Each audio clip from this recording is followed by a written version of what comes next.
The Pearl and the Lotus Pond.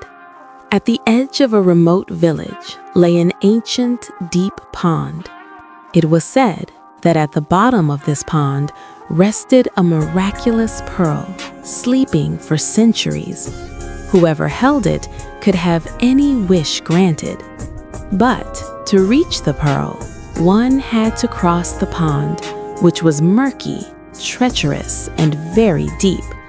Many had entered its waters only to return empty-handed, or never return at all. But in this village lived a girl named Mira. "Wake up, my beautiful lotuses. The sun rose just for you today." Mira spent her days tending to the lotus flowers that grew by the pond. She loved the lotuses and considered the pond itself a dear friend. She knew of the pearl hidden below, but she had no desire for wealth or power. She had only one true wish. If only my village could always prosper, my people could always live in peace. But then, one year, a terrible drought fell upon the land. "We're starving, Mira. The crops have all withered." "You know the pond's secret. Please bring us the pearl. We only wish for bread." A pause. Then Mira takes a deep breath. "All right, I will try." Standing at the pond's edge, Mira whispered a prayer to the lotuses and stepped into the cold, dark water. As she descended, weeds wrapped around her legs. The muddy bottom seemed to pull her down, but then something miraculous happened.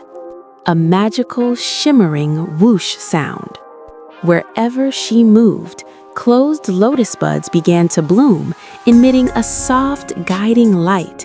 It was as if the pond itself recognized her pure heart. Gentle, magical music, underwater echo effect. Finally, she reached the bottom. A quiet moment, then a soft, glowing sound. There, half buried in the silt, glowed a white pearl. Mira lifted it softly, and the moment it touched her hand, it radiated a warm, brilliant light. A light glowing brightly, music swells. "I do not wish for riches. I wish for rain to fall upon my village, for the fields to turn green again, and for every person here to have enough to eat." A powerful, bright zoom sound rising upward. A single beam of light shot upward, pierced the water's surface, and transformed into a soft gray cloud. Distant rumble of thunder. And then, within moments, heavy rain poured over the parched land. Sound of heavy rainfall, distant cheers of joy. "Rain! It's raining! Thank you, Mira! Thank you!"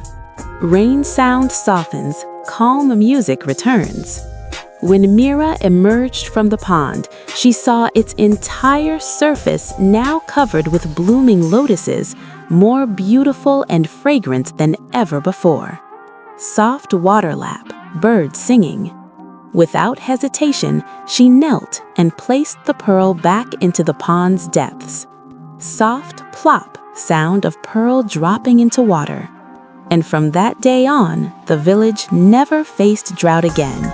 The pond remained full, its lotuses forever in bloom. Mira's selfless wish, made not for herself but for others, had transformed not only her village, but the very spirit of the pond itself. For the greatest miracles come not from seeking power for oneself, but from wishing well for others. True magic lies in kindness and selflessness.